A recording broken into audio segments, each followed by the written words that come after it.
길 겁니다. 시간이 별로 없으니까요. 바로 좀 진행하겠습니다. 마태복음 5, 6, 7장은 이따가 설교 공부하기 전에 읽고 그리고 좀 보겠습니다. 시작합니다.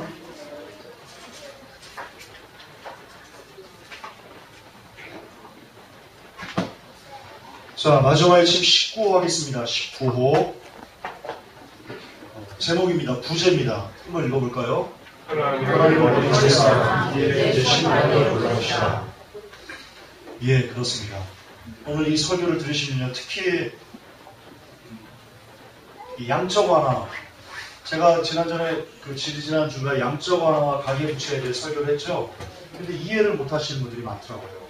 왜 그러는가 봤더니 죄송하지만 이 양적 완화의 개념을 모르시죠. 양적 완화가 뭔지. 그러니까 이제 좀 실수를 제가 좀 했습니다. 양적 완화를 먼저 아주 간단한 건데 다 아시리라고 제가 했는데 그걸 먼저 오늘 설명을 드리고요. 그리고 이 양적 완화가 왜 깨질 수밖에 없는지, 이게 왜 빚 좋은 개살구일 수밖에 없는지, 따라서 이 달러가 왜 붕괴될 수밖에 없는지, 달러가 붕괴되면 어떤 현상이 일어나는지에 대해서 여러 말씀드릴 거고요. 그걸 위주로 이 설교를 좀 하겠습니다. 먼저 오늘도 역시 자연의 징조, 세상의 징조, 그리고 이 경제의 징조, 이 파트를 나눠서 진행을 하겠습니다. 먼저, 또 꺼졌어요. 지금 종료됐어요. 되게 됐어요. 아니, 지금 여기 틀어놓고 있는데, 계속 볼거리인데, 야, 안 돼. 그냥 녹화를 하고 지금 예배 드리시는 저희 어떻게 해야 됩니까? 오늘 더 중요한 얘기. 오늘 되게 중요한가 봅니다. 그냥 합시다. 저걸로 어디 올려놓읍시다. 참 안타깝네요. 어머니도 보고 계시는데. 자, 계속해서 합시다. 어쩔 수가 없습니다. 자, 먼저 자연의 징조부터 가겠습니다. 여러분, 미친개미라고 들어봤습니까? 미친개미. 지금 미국 전역이요, 미친개미들 공격 때문에 홍역을 앓고 있답니다. 미친개미가 뭐냐면요,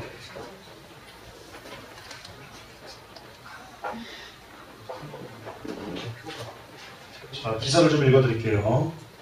미국이 미친개미 공격으로 공포에 떨고 있습니다. 미친개미 군단이 텍사스에 이어 플로리다까지 공격이 나서 미 전역으로 확산 중이라고 CBS가 보도했는데요. 이 습격이 장난 아니랍니다. 이 미친개미를 휩쓸고 가면요, 그 지역의 곤충들이 95%가 전멸한다. 이게 곤충은 물론 파충류, 심지어 새까지 닥치는 대로 잡아먹는다. 개미들. 사람도 잡아먹겠죠? 사람도 잡아먹는다.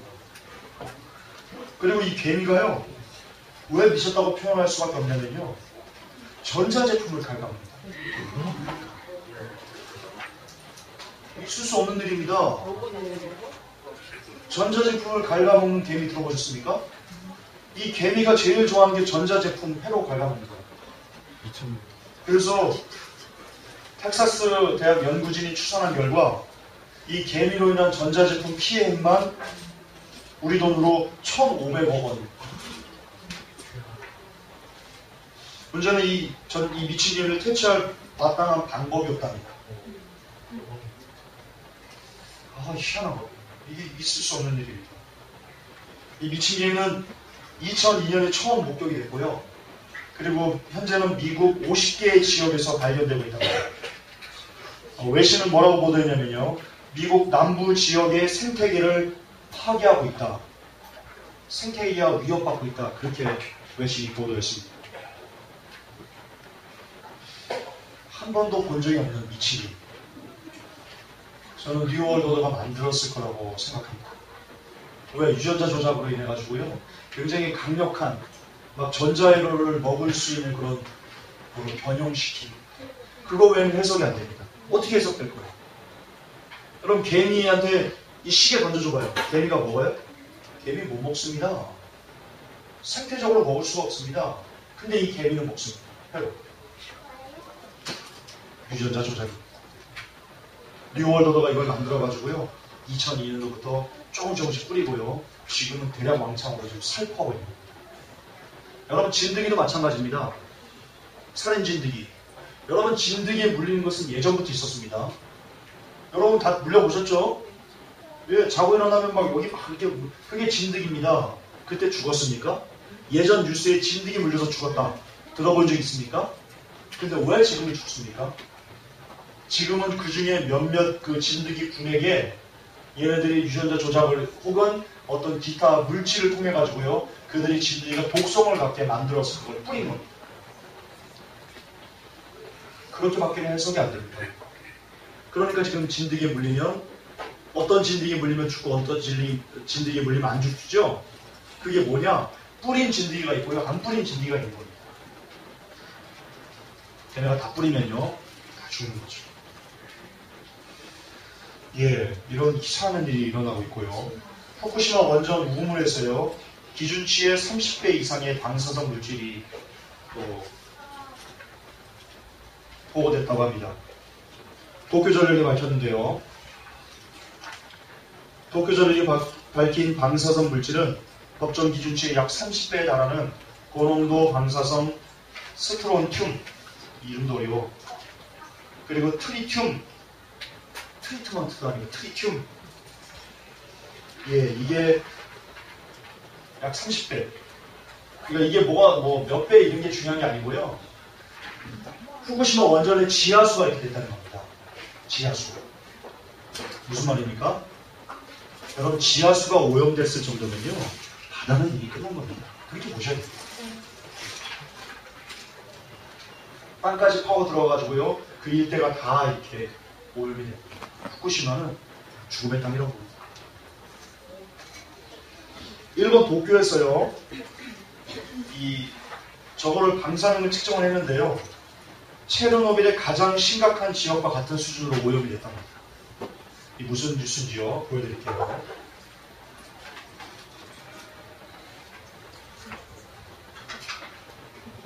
자, 도쿄 길가에서요. 도쿄도 에도가와구에서요. 지난 2013년 3월에 길가에 그냥 나 있는 이끼리와 해초를요. 그냥 이렇게 딱 채취를 했어요. 연구자그룹, 시민단체 연구자그룹이 채취를 했어요. 그래서 그것을 방사능을 측정했더니요.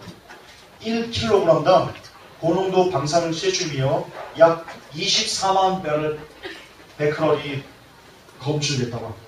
24만 베크럴. 그냥 도쿄 길가에 이런 풀입니다. 이거 이렇게 미안하다 얘야. 딱 끼워가지고요. 이거를 이렇게 측정을 한 거예요. 그랬더니 24만 베크럴이 측정이 된 거예요. 24만. 도쿄에 후쿠시마다 24만 베크럴이면요. 기준치의 몇 배인지 알 수 없어요. 엄청난 거예요. 그리고요. 도쿄에 미즈모토 공원이라고 있습니다. 미즈모토 공원.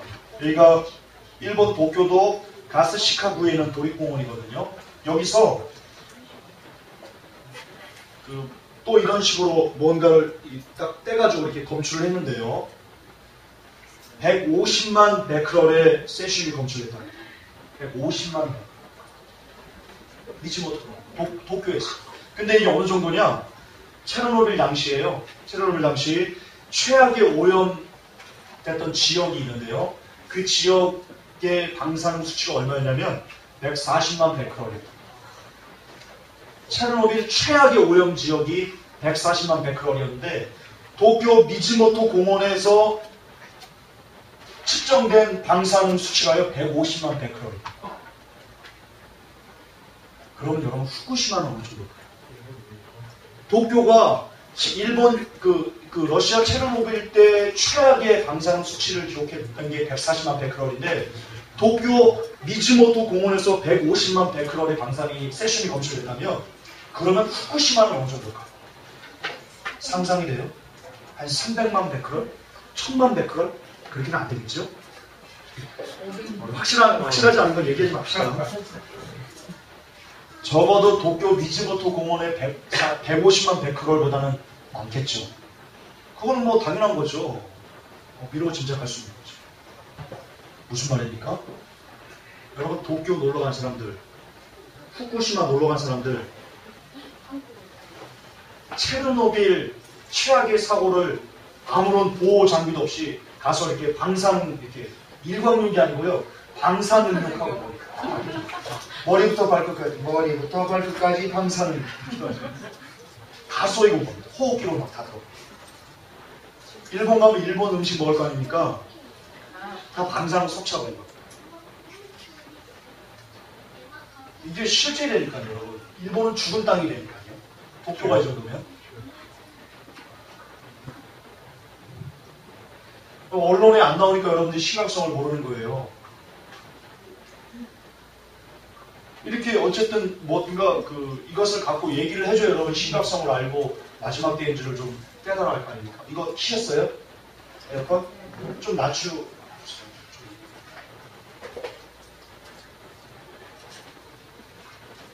근데 여러분 이 마지막 때를 알면 뭐하냐? 그렇게 말하는 분들이 있어요.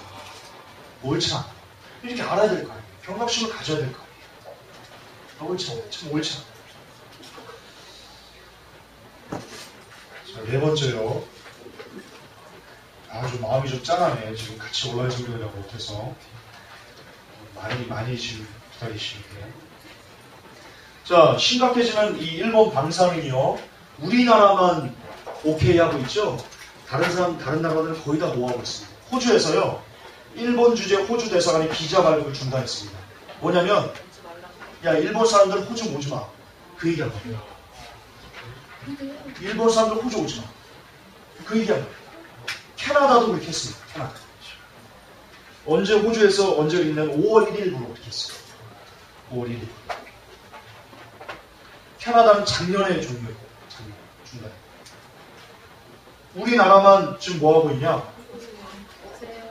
우리나라 뭐 하고 있는지 보여드릴게요.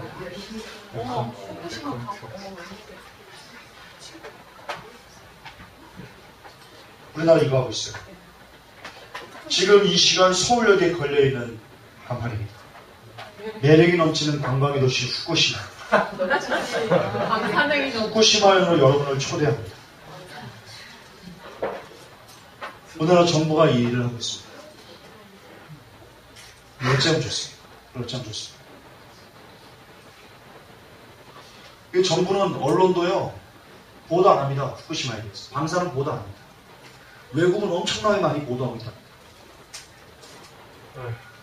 오죽하면 호주가 비자 발급을 중단했습니다. 오죽하면.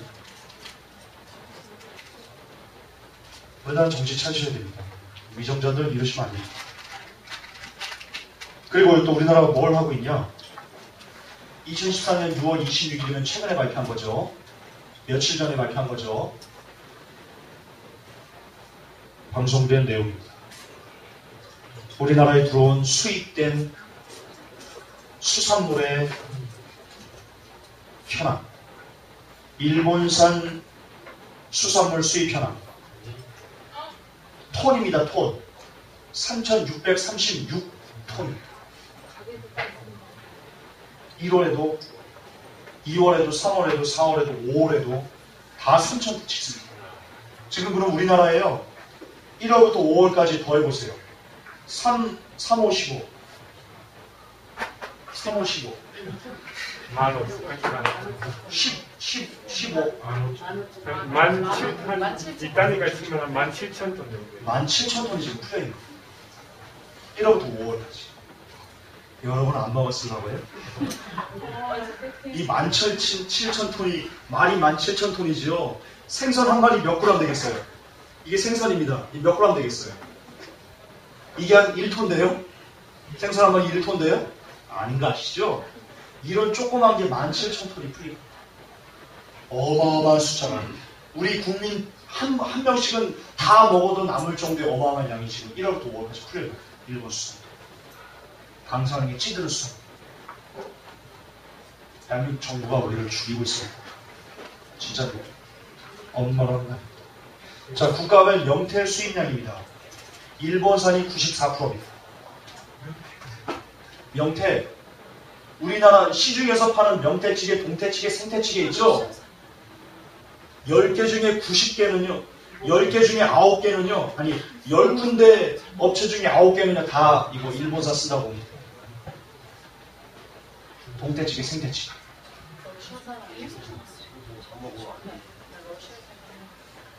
러시아산 4%밖에 안 됩니다.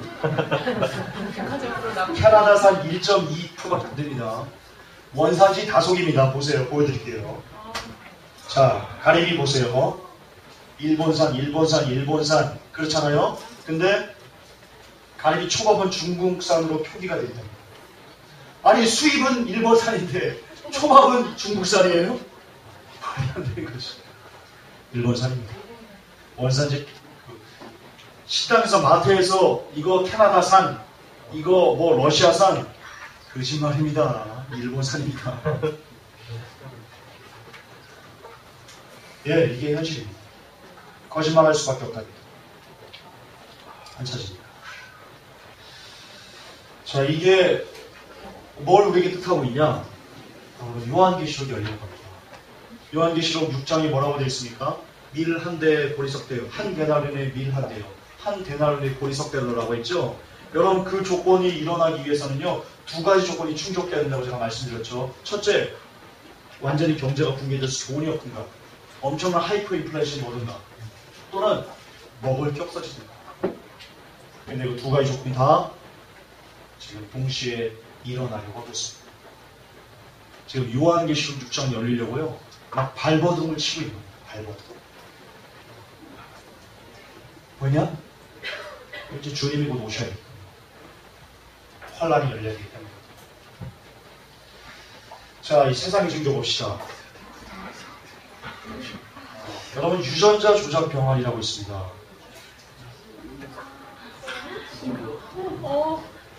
이게 왜 이러냐? 미국 사람들이요, 닭의 다리 그리고 닭의 날개만 먹는답니다. 그것만 주문하는 사람들이 굉장히 많답니다. 그래서 이 중국에서요, 그것을 알고 보통 닭을 키우지 말고 유전자를 조작해가지고 날개와 다리만 많이 생겨난 애를 이렇게 바꿔가지고요, 고기만 잘라서 파는 겁니다. 생산성을 높이기 위해서. 돈 벌기 위해서 하나님의 창조 질서를 파괴하는 겁니다. 여러분, 유전자 조작은요, 하나님의 창조에 정면적으로 대적하는 겁니다. 성경에 혼합해서 하지 말라고 나와 있습니다. 성경에 시를 혼합해서 풀지 마라 이런 말도 있고요. 유전자 조작을 하나님께서 미리 경고하신 겁니다. 하지 마라. 가증 여기는 거다 라고 말씀하십니다. 근데 인간은 하나님을 버렸기 때문에요, 심판을 스스로 지금 자처하고 있는 겁니다. 또 있습니다. 캘리포니아주가요, 지구촌 최초로 동성 결혼자들에게 혼인증명서를 발급해 주고 있습니다. 혼인증명서. 이제 동성끼리 결혼하면요, 법적인 부부가 되는 겁니다. 법적인. 그냥 일반 부부들이 갖는 혜택을 똑같이 다 누리고요. 입양도 마음대로 할 수 있고요. 떳떳하게 혼인신고할 수 있고요. 입양한 아이들이 학교 가가지고 부모님 조사서 갔다 오죠. 거기에 미스기, 미스 A 이렇게 할 수 있습니다. 그게 인정돼야 돼요. 창세기, 하나님의 창조 질서를 대놓고 이렇게 정면적으로 대적할 수 있는 것은요, 없다고 할 수 있겠습니다. 그런데 캘리포니아가요, 그 포문을 열었습니다. 그래서 지금 약 4만 쌍 가까이가 벌써 4만 쌍 캘리포니아에서 일어나고 있습니다. 동성애들.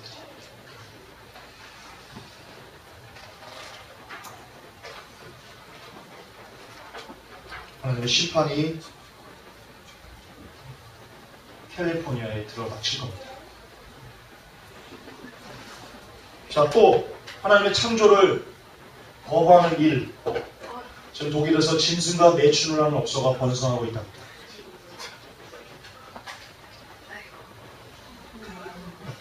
양에다가 하이를 시키고, 이거 실제입니다. 개하고 결혼한 여자, 실제 사진, 해외 토픽이 나타납니다. 개하고 결혼한 여자. 이제는요, 사물하고 결혼하는 사람도 생겨났습니다. 악마의 다리하고 결혼한 여자 해투비 났어요. 악마의 다리. 길가의 다리입니다, 다리. 근데 그 다리가 자기를 불렀답니다. 그래서 그 다리를 표현하기를 이렇게 아름다운 남자가 없다라고 여자가 얘기합니다. 그리고 결혼식으로 먹었습니다. 다리가. 하나님의 창조 질서를요 완벽하게 파괴하는, 어떻게 하면 하나님의 이름을 똥되게 할까, 어떻게 하면 하나님의 창조 질서를 쓰레기통에 집어넣을까만 고민하는 그런 시대가 되었습니다. 이런데 하나님의 심판이 내리지 않을 거라고요? 글쎄요, 두고 봅시다. 두고 봅시다. 누가 말이 맞는지, 누구 말이 맞는지 두고 봅시다. 정말 싸이의 이거 기사를 좀 읽어드릴게요. 2012년 2월 3일자 독일 언론에서요. 수간, 짐승과 성관계하는 것을 수간이라고 하는데요. 수간이 삶의 한 스타일로 유행하면서, 지금 독일은 그게 유행하는 겁니다. 삶의 라이프 스타일. 수간. 그러면서요. 애니멀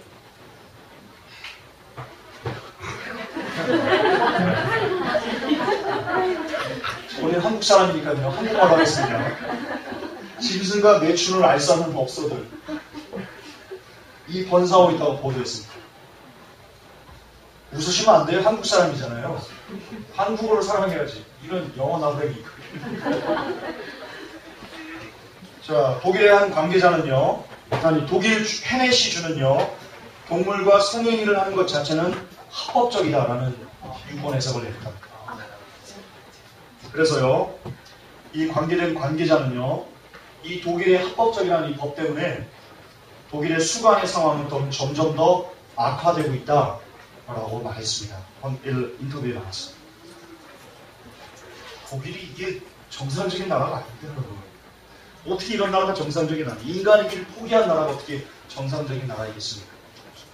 인간의 길을 포기했습니다. 하나님의 심판이 안 내릴까요? 왜 여러분 하나님께서 아말렉 족속, 가나안 족속을 씨도 남기지 않고 다 멸하했습니까? 그 성경에 뭐라고 되어 있습니까? 그네들이 멸망당한 그 이유가 나와 있습니다. 동성애 만연하고요, 짐승과 교접하고요, 근친상간하고요, 기타 하나님의 창조 질서, 하나님이 가지 여기는 것들이 만연되어 있었습니다. 그 시대 문화. 에어는 남녀노소 할 것 없이 다 그런 문화가 좋은 건 줄 알고 이렇게 희낙낙거리고 있었습니다. 하나님이 그거를요 그냥 보지 않으셨습니다. 그냥 다 진멸해 버리셨어요. 자, 우리는 이것을 통해서요 뭘 느껴야 되냐면요, 성경 말씀에 나는 아브라함의 하나님이요, 이삭의 하나님이요, 야곱의 하나님이다, 나는 살아계신 이들의 하나님이다 라고 말씀하신 것을 기억해야 됩니다. 무슨 뜻입니까? 그때도 살아계셨던 하나님. 이거 틀어야 되겠는데요. 너무 더운데? 이거 틀시면 안 되겠습니다. 너무 더우면 또 졸려서 또 못했습니다. 자, 그때도 살아계셨던 하나님이십니다. 그때도 그런 가증한 것들을 보는 것을 노여워하시고 진노하시던 하나님이신데요. 지금도 여전히 동일하게 변함없으신 하나님이십니다. 그때는 가증해서 다 진멸할 수밖에 없던 것을 지금에 와서서는 시대가 그러니 그냥 인정해 줄게 라고 주님이 해주실까요? 어린 반프러시 소리. 그때와 똑같이 하나님은 그걸 진노하게 가진 여기시고요. 그때 진멸하실 거와 똑같이 지금에도 똑같이 진노의 불을 쏟으실 거라 생각하는데 나는 우리의 모든 것을 걸 수 있습니다.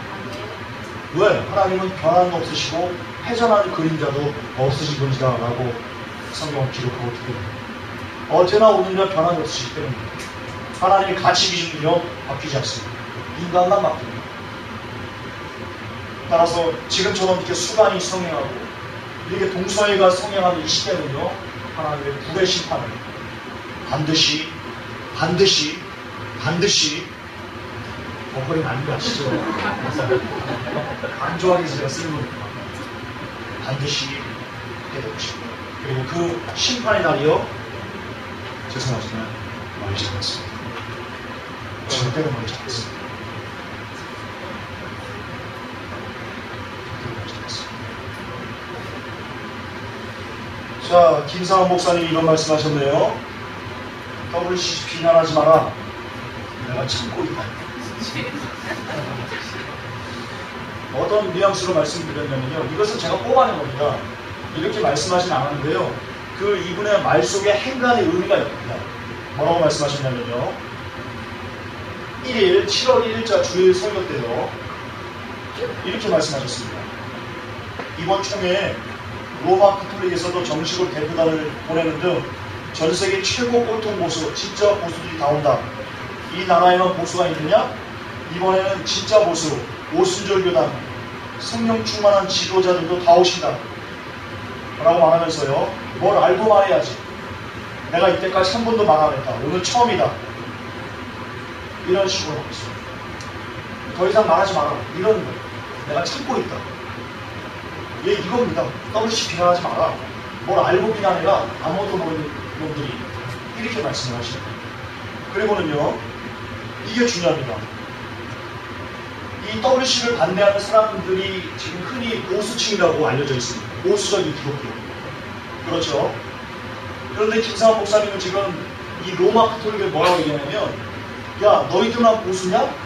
로마 카톨릭 진짜 보수가 한국에 온다 이렇게.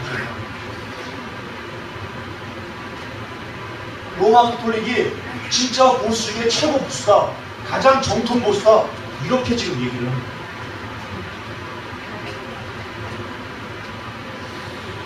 이분이 정상일까요? 누구라고 잘 돌봐줘야 되겠죠? 이거는 정상이 아니에요. 정상이. 카톨릭이 어땠어요? 로마 카톨릭이 역사책에 나와요. 역사책이 6,800만 명을 학살했어요. 잔인하게. 우리 기독교인들을요 6,800명을 죽였다고요. 그리고 1945년 2차 전쟁 무스타 시군이 어떤 일을 했어요? 제가 설교했죠. 하루는 로마 카톨릭 무스타 시군이 무슨 행사를 했어요? 칼 갖고요 목따기 시합을 했어요. 목따기. 사람 목따기 시합. 그래서 한 명이 하루 만에 3천 몇 명을 목을 따가지고요 목따기 챔피언 그 친구를 만났던 데가 그렇게 잔인하게 학살하는 데가 로마 카톨릭이라고요. 그리고 지금도 제3차 종교전쟁을 일으켜가지고 로마 카톨릭을 받아들이지 않는 사람들을 모두 다 학살하기 위해서 만반의 준비를 가하고 있는데 지금 이 대형교회 목사님 중에서도 탑을 달린다는 이 김성환 목사님이 로마 카톨릭을 뭐라고 얘기하고 있어요? 야 너희만 보수냐? 너희만 보수라서 WC를 반대하는 거냐? 야 그러면 진짜 정통 보수인 로마 카톨릭이 오는 건 뭐냐? 라고 말씀을 하시는 겁니다.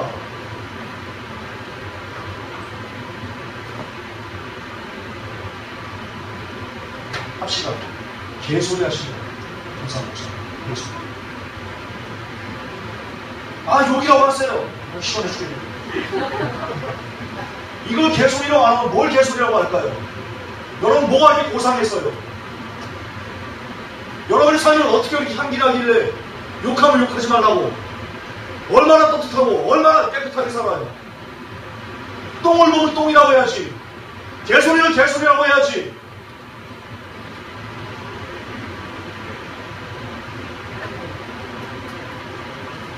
어떤 분은 이렇게 얘기합니다.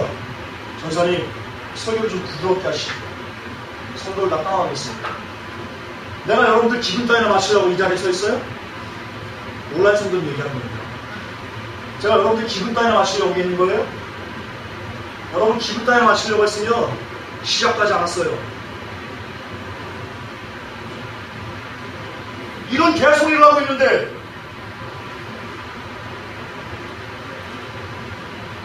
분노해야죠. 분노해야죠. 말이 됩니까? WC가 어떤 건데?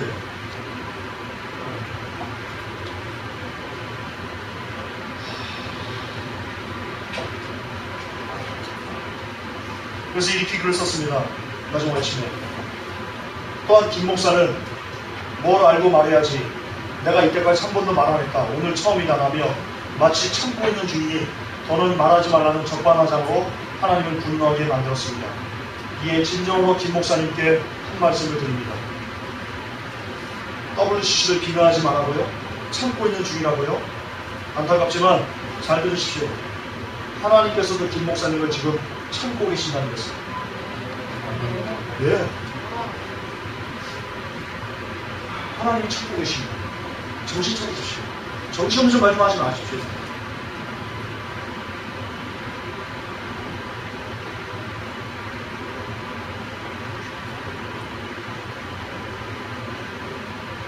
제가 더 강력하게 얘기하려고 하다가 공격이 속이 터져. 로망이다, 로망. 여기에서 고소하세요. 고소하세요.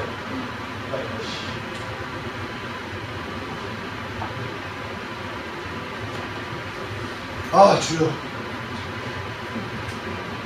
네, 정말 싫습니다. 정말 싫습니다. 영원 지옥 보내는 거 정말 싫습니다. 자, 미국인들이 베리십을 모르는 이유가 있습니다. 왜냐면요. 한 조사에 의하면요. 10가지, 17가지 문제가 10가지를 추가했습니다. 미국인들을 대상으로 조사를 했는데요. 이런 조사가 있습니다. 좀 읽어드릴게요. 첫째, 한 조사에 의하면 56%의 미국인들이 자신들을 안전하게 해줄 수만 있다면 전화를 도청하는 것을 용납할 수 있다는 응답을 했다. 56%가. 둘째, 부시 집권 당시 민주당원들 가운데 61%의 사람들이 NSA의 감시를 용납할 수 없는 일로 생각했었는데요. 지금은요, 34%만이 이를 용납할 수 있는 일로 여기고 있다고 합니다. 그러니까 한 70% 이상은 뭐 감시? 우리 감시하는 거? 뭐 트라우마 막을 수 있다면 뭐 그래 용납해 줄게 이러고 있는 겁니다. 셋째, 67%의 미국인들이 국토안보작전을 위해 드론, 무인기를 이용해서 미국 안에서 사용하는 것을 지지하고 있다. 그러니까 이 드론 무인기가요, 미국 국민들이 실천하고 있거든요. 밥 먹을 때 무슨 얘기하는지 다 도청하고 있고요. 근데 그것을 용인할 수 있다. 라고 얘기했습니다. 거의 3분의 1에 가까운 미국인들이 탑승에 필요하다면 자발적으로 교통안전국의 몸수색에 동의하겠다는 조사 결과가 나왔다고 합니다. 자, 이게 중요합니다. 다섯 번째, 한 조사에 의하면 42%의 미국인들이 오바마 케어가 법제화되었다는 사실을 모르고 있습니다. 자, 이것 때문에. 자, 미국인들이 왜 한국은 이렇게 오바마 케어에 대해서 잘 알고 베리칩에 대해서 활발하게 토론이 일어나고 있는데, 물론 베리칩 진승이 좀 아니다라고 말하는 토론이 좀 많죠. 어쨌든 토론이 일어나고 있어요. 좋든 나쁘든. 근데 미국은 잠잠합니다. 아시죠? 지금 미국에 있는 사람들도요, 우리가 미국에 얘기하면요, 몰라요. 생뚱맞다고. 한국보다 더 잠잠해요. 그러면서 이렇게 역으로 얘기합니다. 아니, 미국 사람인데 내가 왜 우리보다 이렇게 정보가 빨라? 이유가 이겁니다. 42%. 미국 시민이 약 3억입니다. 3억의 41%는 얼마입니까? 1억이죠. 1억이죠. 야, 역시 되게. 역시 회비사. 산수거든요. 피터그라스. 1억 2천이요. 오바마 케어가 있는지도 모르고, 법제가 되는지도 모르고, 아무런 감각이 없어요. 오바마 케어. 근데 여러분, 베리칩이 뭡니까? 오바마 케어에서 베리칩을 찾아내기 위해서는요, 굉장히 디테일하게, 이 작은 눈을 이렇게 딱 뜨고요, 이렇게 쳐다봐야 돼요. 그래야지만 보여요. 그런 관심을 기울여야지만 이 베리칩이 보인다고요. 근데 1억 2천에 되는 사람들이, 그 수많은 여론들이요, 오바마 케어를 몰라요. 법제화 되는지 몰라요. 실행하는지를 몰라요. 그게 뭐야? 오바마 케어? 그게 뭐지? 이러고 있으면 도대체 베리칩이 보이겠어요?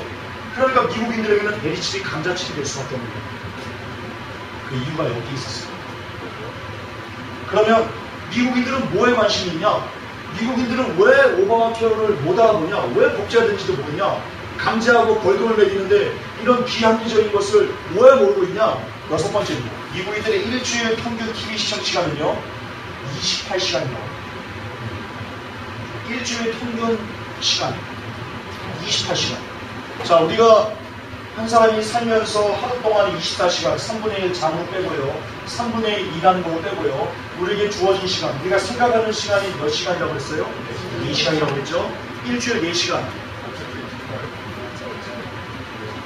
그 시간을, 우리가 생각하는 시간을 다 TV로 보내거든요. 그러니까 일하고 잠자고 집에 와서 TV 보고, 아침에 잠자고, 아니 밤에 잠자고 아침에 일어나서 일하고 집에 들어와서 TV 보고, 그리고 또 잠자고 아침에 일어나고 일하고 들어와서 또 TV 보고. 미국인들이 이렇게 하고 있습니다. TV의 노예가 됐어.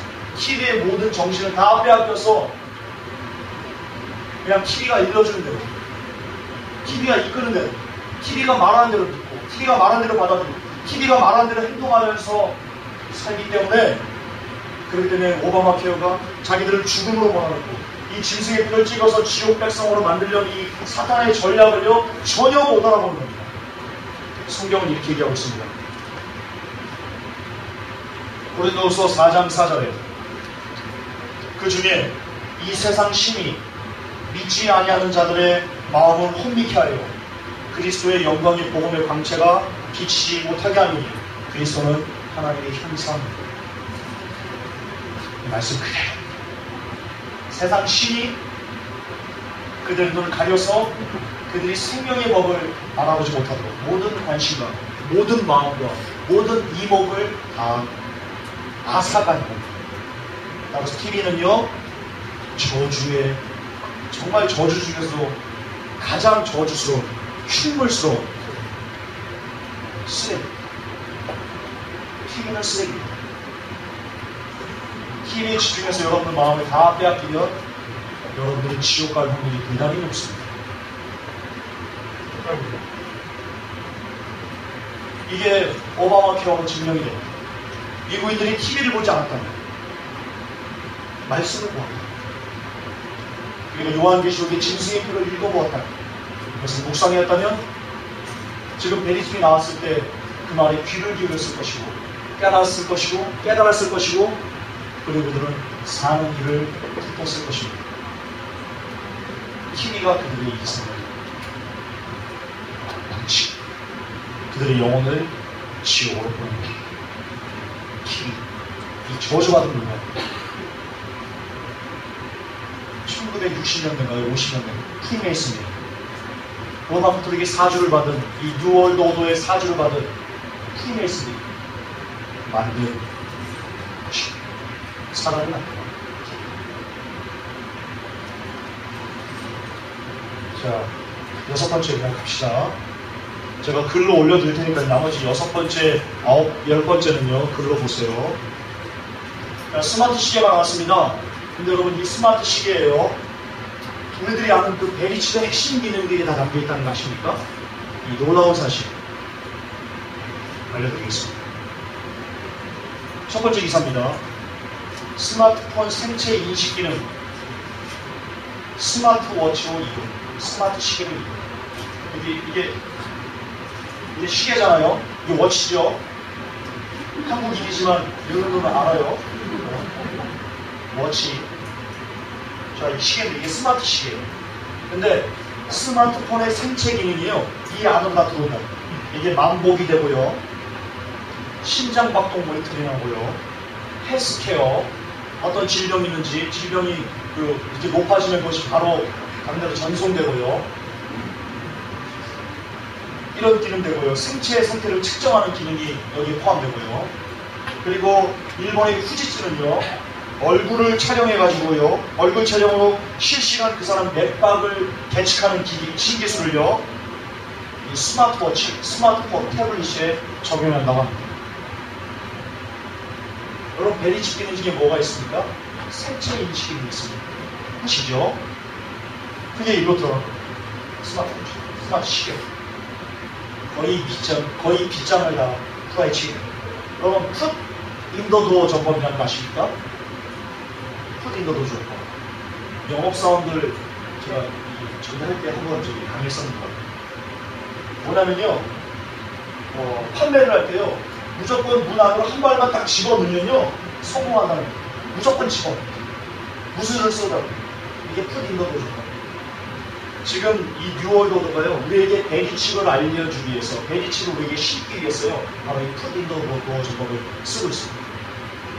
무조건 조금씩 들어와가지고요. 어느 순간에 우리 안방까지 지금 점령을 한 겁니다. 그래서 우리는 영업사원이 문 안으로 들어오기만 하면요, 우리는 살 수밖에 없는 그런 심리 상태가 되어버린다고 합니다. 이게 급하죠. 스마트 시계가 우리 쪽에 생체 측정이 들어왔다는 것은요, 이미 그 사람들이, 이미 영업사원이 여러분의 안방으로 들어왔다는 것을 뜻합니다. 두 번째 기사가 있습니다. 여기서 끝이 아닙니다. 소니가 스마트워치 2를 공식 발표했습니다. 소니가 스마트워치 2. 이게 뭐냐면요, 스마트 시계 업그레이드용이라고 하는데요, 주요 기능이 뭐냐, 핵심 기능이 뭐냐, 놀라지 마세요. NFC. 모르세요, NFC를? 쉽게 말해서 전자결제하는 겁니다. 소니가 스마트워치 2를 개발했는데 그 스마트워치 2의 핵심 기능이 뭐냐? 결제 기능이 됩니다. 이제는 핸드폰으로, 지금 스마트폰으로 결제하잖아요. 그걸 손목에 찬 시계로, 스마트 시계로 이렇게 결제하는 겁니다. 베리칩의 핵심 기능, 2대 핵심 기능. 첫 번째 생체 기능, 둘째 뭡니까? 결제 기능. 그게 처음에는 스마트폰으로 거부감 없이 들어왔다가 이제는 이게 스마트 시계로 됐다가 그 다음에는 어디겠습니까? 그 다음엔 반지겠습니까? 반지일 수도 있겠네요. 그러나 시기적으로 봤을 때 안으로 들어오는 게 대단히 없습니다. 얘네들이 지금 풋 인더 도어 접목했습니다. 조금씩 조금씩 야금야금 살금살금. 여러분, 뱀이 사람을 이렇게 잡아먹습니다. 텐트에서요, 사람이 잠을 자고 있잖아요. 미국의 사막에서 뱀이 그러면요, 그 주위를요 바로 안 치들어오고요, 그 주위를 뱅글뱅글 가요. 실제로 가요.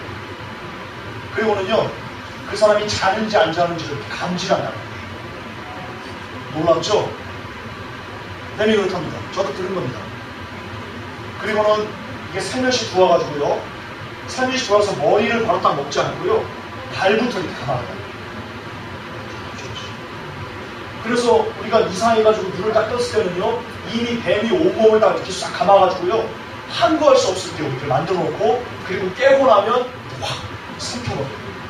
뱀이 사람을 그렇게 잡아버려요.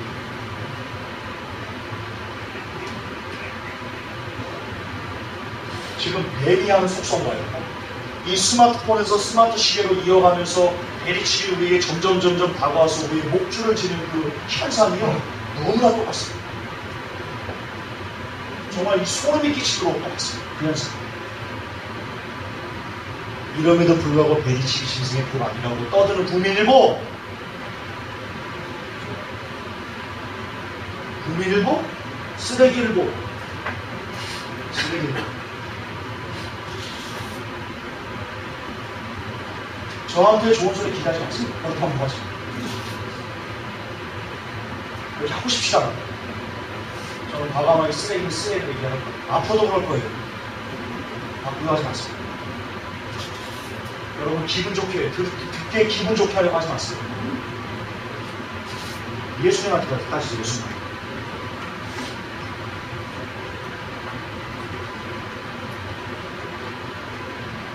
여러분, 이 땅에서 지옥에 대해서 이 쓰레기들아, 이 독사의 새끼들아, 죄송하지만 감히 예수님을, 저 같은 게 감히 정말 그렇지만 정말 이렇게 직설적인 언어를 쓰신 분이 예수님이십니다. 정신하세요.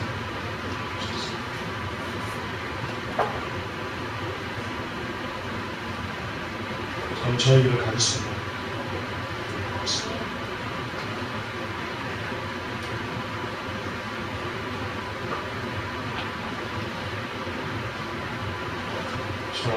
시간이 많이 나는데 얼마나 됐죠? 시작한지? 44분이요? 합시다. 여기까지 하겠습니다. 자, 이것이 세계 영재 실체다. 이건 제가 PDF 파일로 좀 보여드릴게요.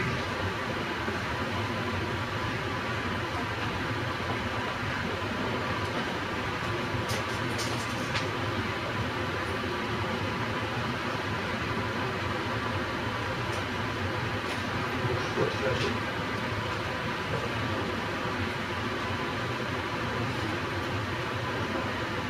안 보이죠?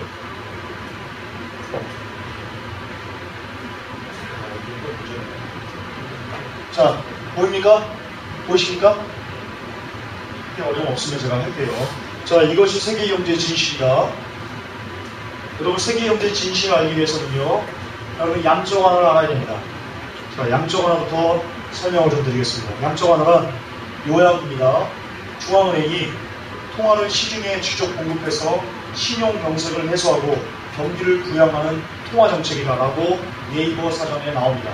네이버 백과사전에. 따라서 이 요약대로라면요, 이 요약대로라면 미국은 양적 완화라는 단어를 쓰면 안 됩니다. 다시요. 자, 양적 완화라고 네이버에 딱 치면요, 백과사전에 뭐라고 나오냐면 중앙은행이 통화를 시중에 직접 공급해서 신용 경색을 해소하고 경기를 부양시키는 통화 정책이라고 합니다. 누가 한다고요? 중앙은행이 하는 겁니다. 근데 미국의 FRB는요, 이 연준은요, 중앙은행이 아닙니다. 사립은행입니다. 개인은행입니다. 국가와 아무 관련이 없습니다. 따라서 양적 완화가, 미국이 양적 완화를 쓴다, FRB가 양적 완화를 쓴다 라고 말하면 안 됩니다. 어떻게 말해야 되냐면요, 야, 개인은행이 돈놀이 한다 라고 말해요. 이게 정확한 해석입니다. 그러나 일반 사람들이 그걸 잘 모르니까요, 그냥 요약된 대로 해서 설명을 하겠습니다. 자, 이 양적 완화는 2008년 리먼 브라더스 사태 이후에 시작된 겁니다.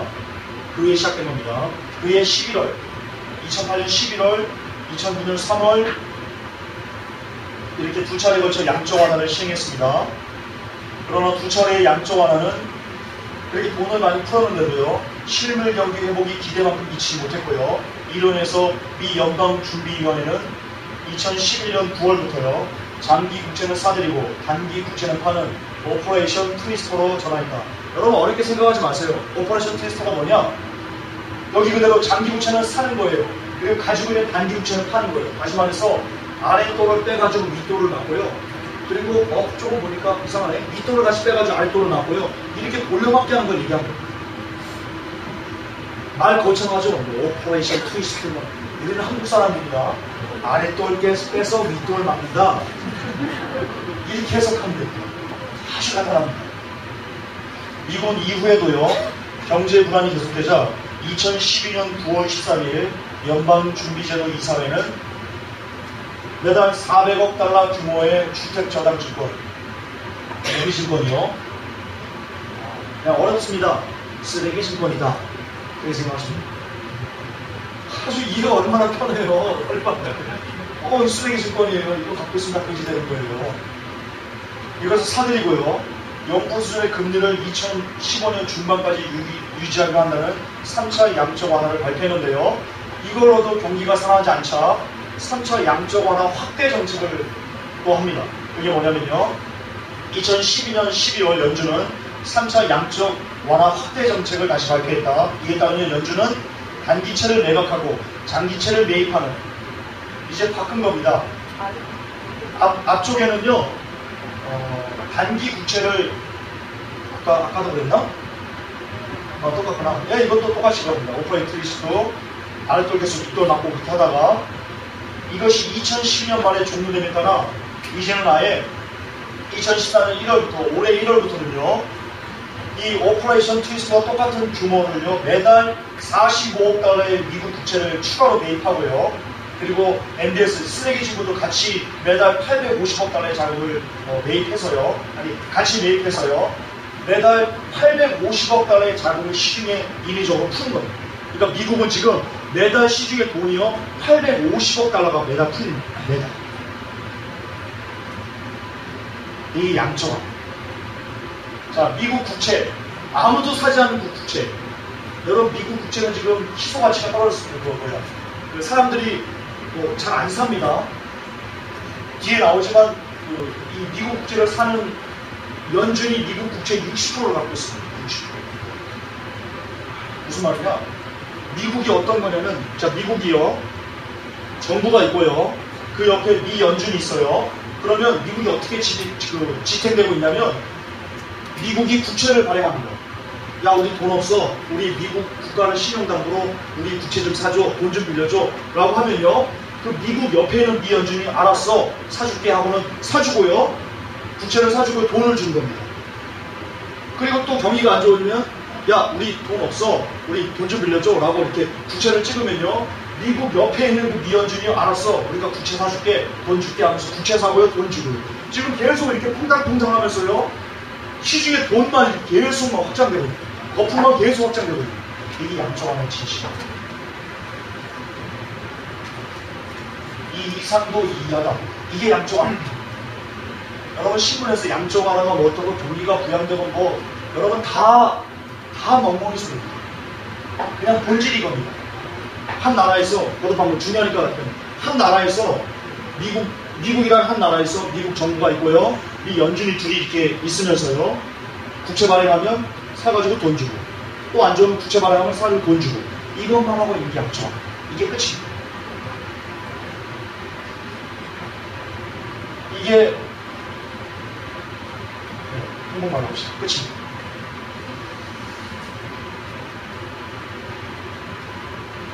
지금 보신 거 이렇게 매달 850억 달러의 자금을 풀어서 통화 공급량을 늘리고 사실상의 제로금리 정책을 실업률 6.5% 이하로 떨어지거나 인플레이션이 2.5% 이상으로 돼가지 무기한 시행하기로 한다. 이게 양적 완화의 의미. 이해가 되시나요? 양적 완화가 뭔지? 예, 쉽게 말해서 양적 완화는 뭐냐? 미 국채 사고 미국 정부에 돈 주고 미국 정부 국채 발행하면 또 사가지고 돈 주고 그래서 미국이 계속 살아날 수 있도록 미국이란 정부가 계속 이렇게 해나갈 수 있도록 그 마약만, 모르핀만 계속해서 주입하는 거 그게 양적 완화의 실질. 자, 양적 완화의 진실을 봅시다. 미국은 2008년 금융위기 이후 발행된 미 국채의 대부분을 FRB가 양적 완화라는 명분으로 포장지만 이렇게 한 거예요. 무제한적으로 매입을 해주고 있는 실정입니다. FRB가 얼마나 미국 국채를 많이 가졌냐면요. 발행된 미국 국채의 60%를 FRB가 갖고 있습니다. 60%. 거의 다 갖고 있는 거예요. 그러면 미 연준이 FRB가 미국 국채의 60%를 갖고 있다면 지금 일본과 중국이 갖고 있는 거 그리고 G7들이 갖고 있는 거 빼고는요. 다른 나라들은 거의 다 110%의 거의 나라가 이 미국 국채를 안 갖고 있다는 거예요.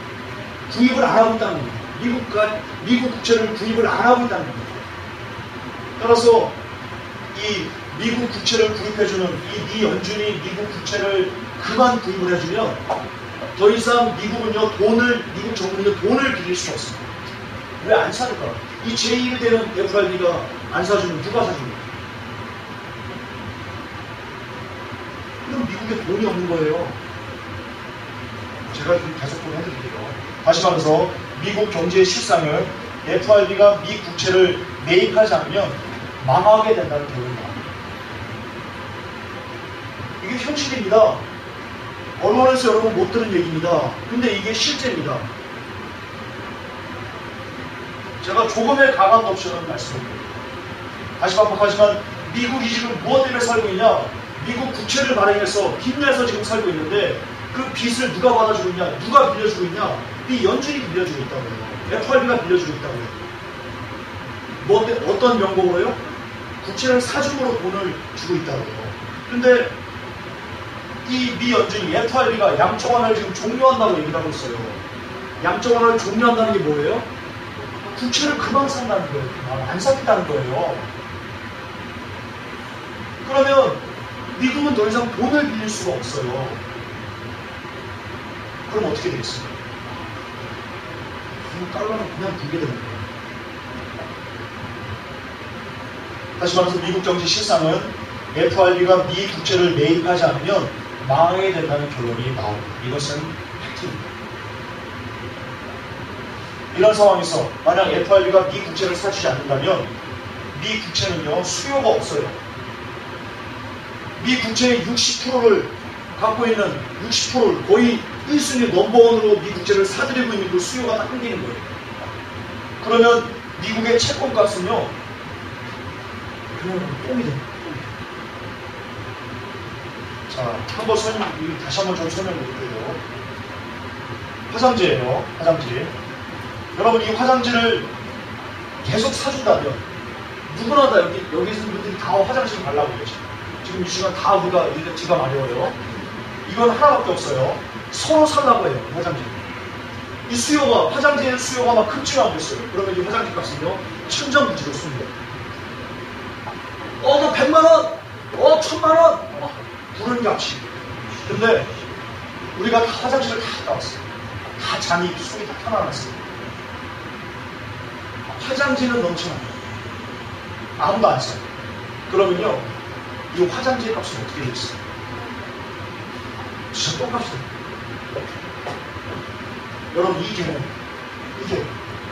미 연준이 이 미 국채를 엄청나게 쏟아지는, 미국은 국채를 발행해야지만 살 수 있는 나라예요.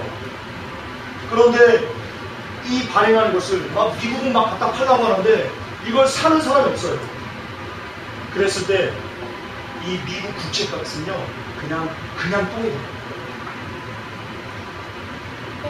이해가 됐어요? 예. 상품 공급이 많고 수요가 적으면요, 그 값은요, 그냥 꼴값 되는 거예요. 아파트도 마찬가지예요. 아파트도. 사려는 사람은 없어요. 근데 팔려는 사람은 많아요. 매물은 막 쌓이고 있어요. 매물은 막 하루에 1000채씩, 2000채씩 막 쌓이고 있어요. 근데 하루에 한 명씩밖에 그 아파트를 안 사요. 그러면 아파트 값은 어떻게 되겠어요? 완전 떨어지는 거예요. 똑같은 거예요. 여러분, 어렵게 생각하지 마세요. 상품은 늘 수요와 공급 법칙에 의해서 조정되는 거예요. 이 국채도요, 상품이에요. 그러므로 미 연준이 지금 이 양적완화를 종료한다? 이게 무슨 얘기인가요? 어떻게 보면 미국 달러를 포기하겠다라는 것과 같을 수도 있어요. 그러므로 제가 봤을 때 미 연준은요, FRB는요, 양적완화를 쉽게 종료할 수 없습니다. 왜냐면 양적완화를 종료하는 순간 얘네들은 짱구입니까? 제가 아는데, 일반 사람들이 아는데 이렇게 하버드까지 나온 애들이 짱구입니까? 양적완화를 종료했을 때 어떤 후폭풍이 일어난다는 것을 누구나 다 알죠. 쉽게 종료할 수 없습니다. 그런데도 불구하고 쉽게 종료한다면, 그러면 작정하는 거예요. 세계 경제를 아장내기로 작정하는 그게 옵션.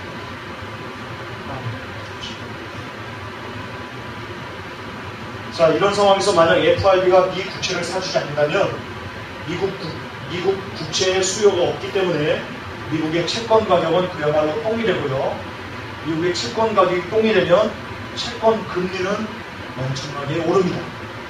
여러분, 미국이 그 많은 미국이 지금 17조 달러 부채죠. 연간 이자만 지금 막 2,200달러씩 내고 있는데요. 채권 금리가 오르면 그 갚아야 될 그 부채에 대한 빚이 오른 겁니다. 1%만 올라도 제가 알기로는 한 1조 달러 가까이 이자가 들어간다고 제가 알고 있는데.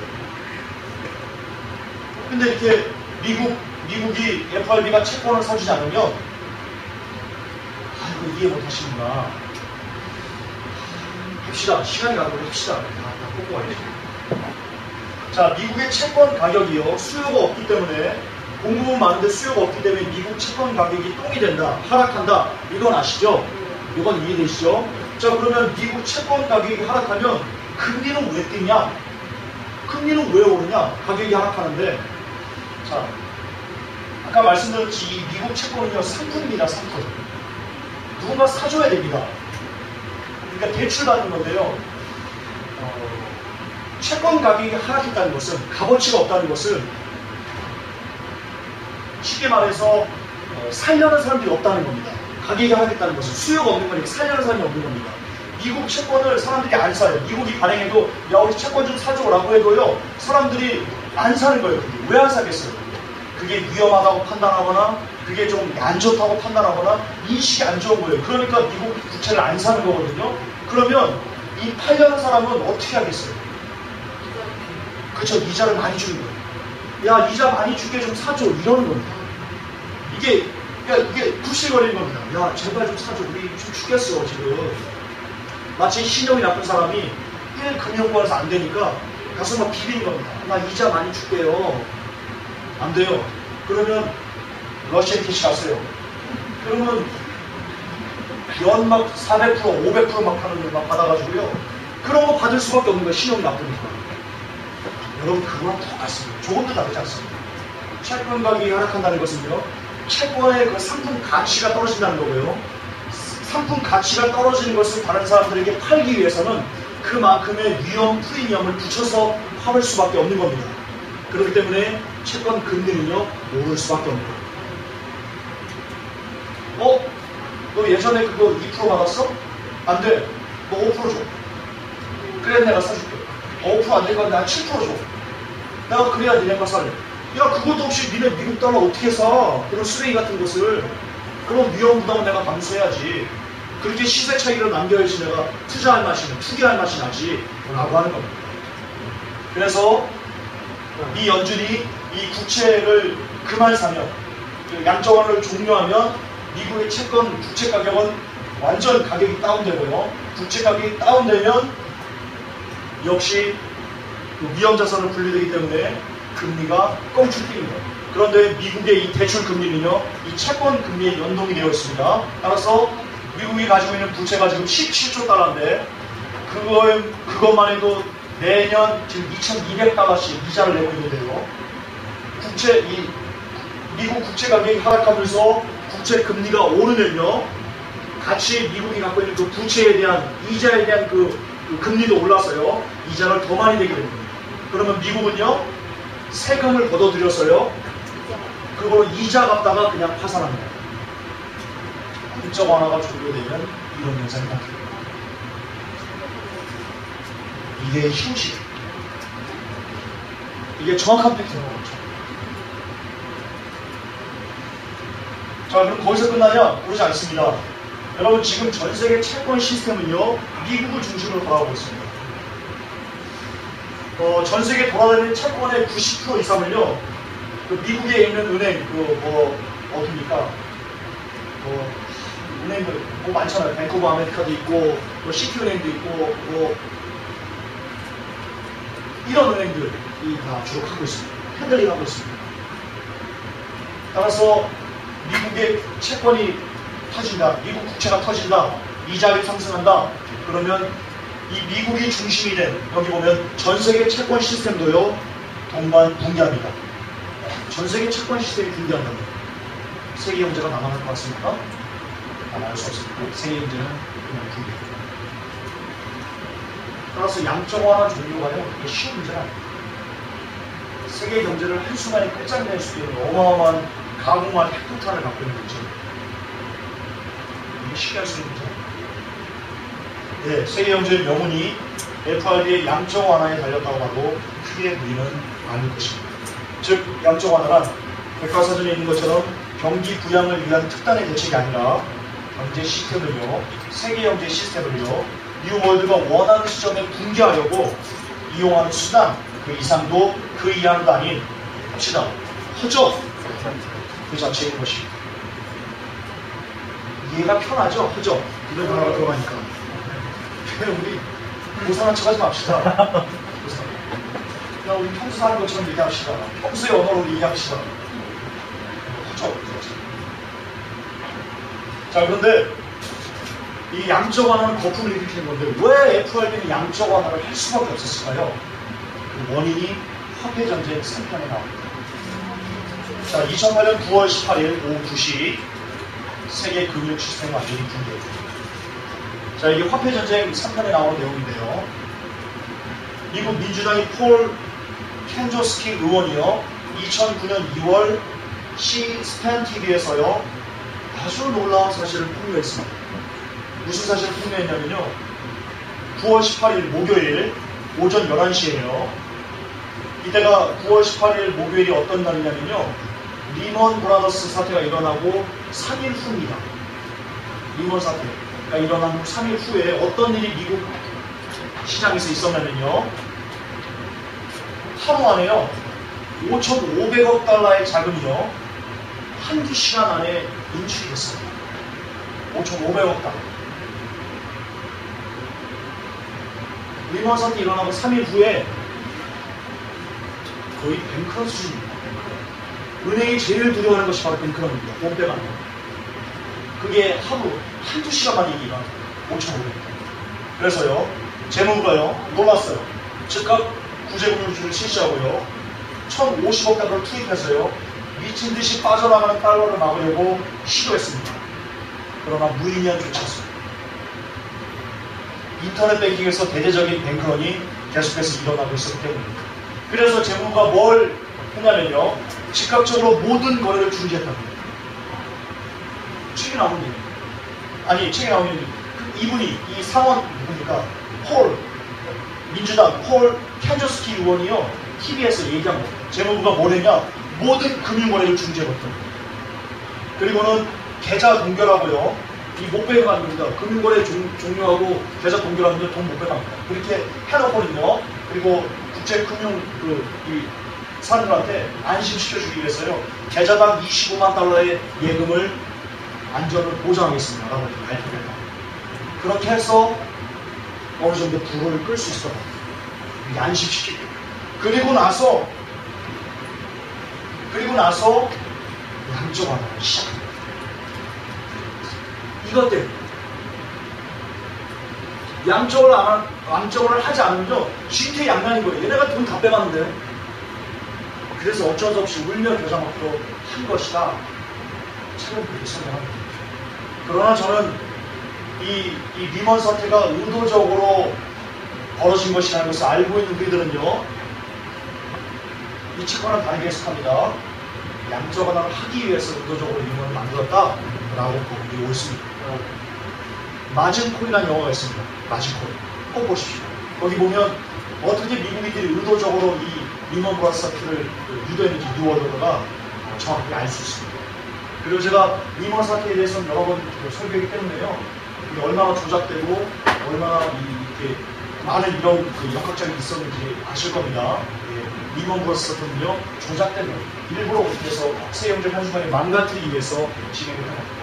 그래서 양적 완화도요 세계 경제를 의도적으로 붕괴시키기 위해서, 거품을 붕괴시키기 위해서, 거품을 만들기 위해서, 그래서 세계 경제를 한순간에 훅 가버리게 하기 위해서 만든 시스템이다 라고 보는 것이 마지막 때를 준비하는 성도들이 가져야 될 경제 상식인 것입니다.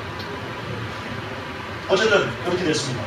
이 폴 캔저스키가요 이렇게 얘기합니다. 만약 이때 이 조치를 취하지 않았다면 5조 5천억 달러에 이르는 미국 화폐 시장의 달러가, 이 당시 미국의 화폐 시장이 5조 5천억 달러가 있었나봐요. 이게 모두 유출됐을 것이다. 그리고 미국 경제 시스템은 완전히 붕괴했을 것이고, 그 경우 24시간 내에 세계 경제 시스템 역시 완전히 마비됐을 것이다 라고 통보했습니다. 헤어지고 있습니다. 이런 사건이 있었거든요. 만약에요, 제가 글에도 써놨지만요, 만약 진짜 그때 2008년대 그런 일이 있었다면 5조 5천억짜리 다 빼가고 미국 경제 시스템이 완전히 파산하고 따라서 그와 연동된 채권 시스템이 다 파괴됐다면, 그랬다면 2013년 지금 여러분들의 모습은 어땠을 것 같습니까? 쓰레기통 뒤지고 있었습니다. 우리들 다 쓰레기통 뒤지고 있었습니다. 여기 이건희 회장 직계 가족 없죠? 없죠? 그러면 여러분들 다 쓰레기통 뒤지고 있었습니다. 비참하게 하나 살고 있습니다. 왜냐하면 미국 달러 깨지면 한국은 그냥 금지되는 거거든요. 말해 뭐합니까? 그냥 금지되는 거죠. 하나님의 은혜인 줄 아십시오. 여러분 지금 덤으로 살고 계신 줄 아십시오. 자, 이에 대해서 제임스 인하이피 의원이 TV에서 이렇게 말했습니다. 당시 헬리 폴슨 재무부 장관이요 의원들에게 월스트리트를 규제하는 관련 법안을 통과시키라고 강력하게 권고했다. 심지어 뭐라고 얘기했냐면요, 재무부 장관이 만약 반대표를 던진다면 미국은 대화 혼란에 휩싸일 거고 정부가 계엄령을 선포할 거다. 그렇게 협박했다.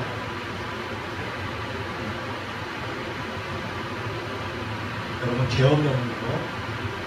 얘네들은요 이미 2001년도에요 계엄령을 다 준비해놨다는 거예요.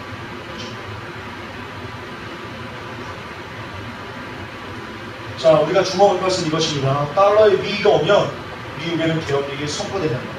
자, 지금은 위기가 덮어진 것 같습니다. 지금은 덮어진 것 같습니다. 그러나 제가 말씀드린 이건 미봉책입니다. 언박의 오줌님입니다. 다시 옵니다. 다시 옵니다. 따라서 이 헨리 폴슨 재무부 장관이 뭐라고 합니까? 미국의 달러의 위기가 오면 그러면 계엄령이 벌어질 거다라고 말씀드렸다니까요. 근데 그 위기가 끝난 게 아니라니까요. 따라서 다시 한번 이 리먼 브러스트 같은 사이트가 터지고 더 이상 이 미국이 막아낼 수가 없다면 직접적으로요. 미국이 양적 완화를 종료하면서 실질적으로 양적 완화를 종료하고 미 국채를 매입하지 않으면서 미국의 채권 가격이 하락하고 금리가 천정부지로 치솟게 된다면 그래서 채권 시스템이 붕괴된다면 어떤 일이 벌어지는 겁니까? 미국의 계엄령이 선포되는 겁니다.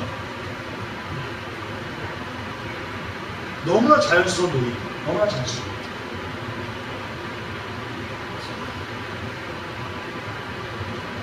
이제 미국은요, 양적 완화는 스스로 자기들이 놓은 덫에요, 스스로 기어 들어갔습니다. 일부러 기어 들어가는 겁니다. 일부러 덫을 놓았고요, 일부러 그 덫으로 기어 들어간 겁니다.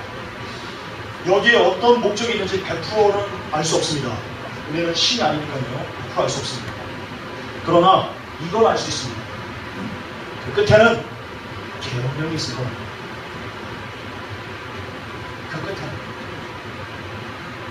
양적 완화 종료라는 덫을 놓고, 아니 양적 완화는 덫을 놓고 그 양적 완화의 종료라는 덫으로 스스로 기어 들어가면서 그 목적이 100% 뭔지는 모르겠지만 그 끝에는 계엄령이 있을 것입니다.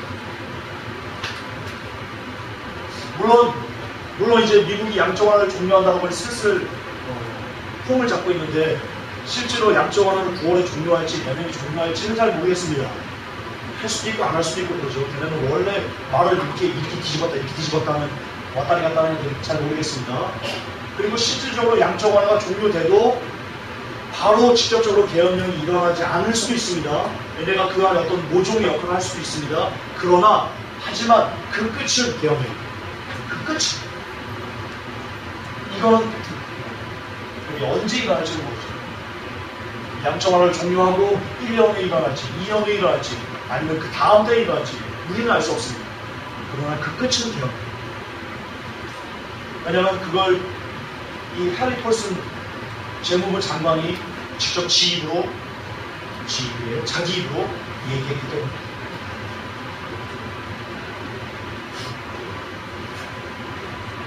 자, 그렇기 때문에요, 미국 현재 그 계엄령을 연두에 두고요, 패망을 만든 겁니다.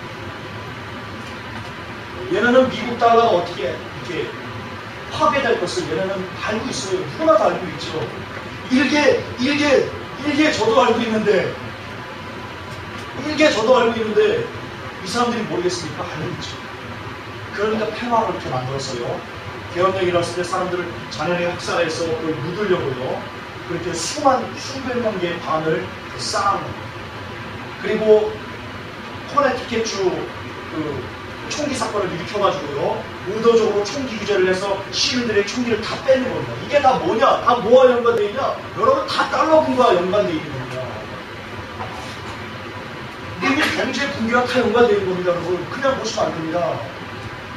그래서 제가 이렇게 총기 규제만 여러분 따라서 올려놓는 건데, 총기 규제요, 글을 보는 사람들이요, 10명, 어쩔 때는 100명도 안 돼요.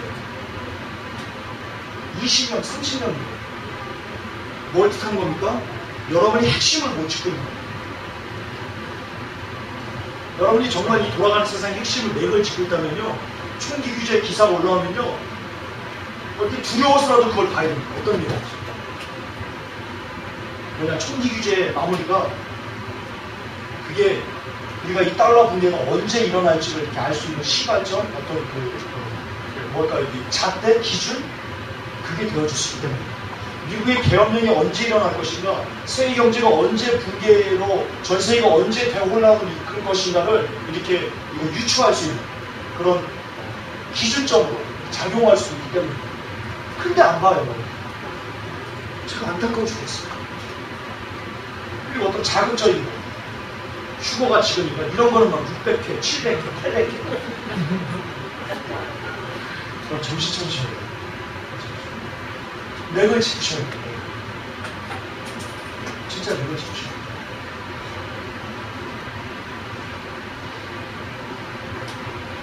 자, 거듭반복하지만 미국은 현재 이 계엄령을 염두에 두고요. 총기 규제를 하고 있고요. 그리고 경찰들이 난폭하고 있고요. 우리 에레미야 목사님 참 존경합니다. 참 좋은 분이세요. 그분이 그 미국 사이트를 직접 번역을 해가지고 보이더라고요. 그래서 그렇게 소식이 빠르신 겁니다. 너무 잘하시는 분이시더라고요.